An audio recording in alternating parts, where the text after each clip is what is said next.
yaa xayra dayfin ataa bil bisri wal madadi ahlan wa sahlan wa tarhiban bilaa adadi yaa xayra dayfin ataa. Auzu billahi mina shaytaani rajiim. Bismillahi rahmaani rahiim. Allahumma salli ala sayyidina wa mawlana Muhammadin wa ala alihi wa sahbihi wa sallam. Tey mbokk yi ñu ñëwaat ci suñu buntu ñëw di leeral liqaam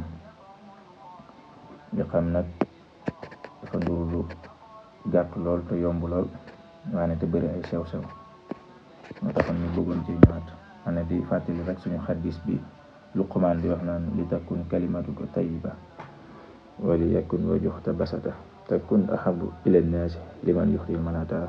nit ñi de booy wax ak ñoom na nga yaatal sa xar kanam te di leen wax ju neex bañ a ñëkkal sa kanam ba ku la gis ragal la.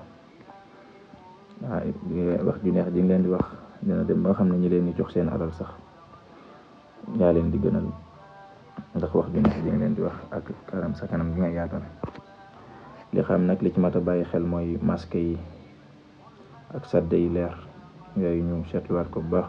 li xam nag moo di lii ak naan allahu akbaru ashhadu an la ilaha illa allahu ashhadu anna muhammadan rasulullahi hayya ala salaati hayya ala alfalaahi qad haamati salaatu allahu akbaru la ilaha illa allah.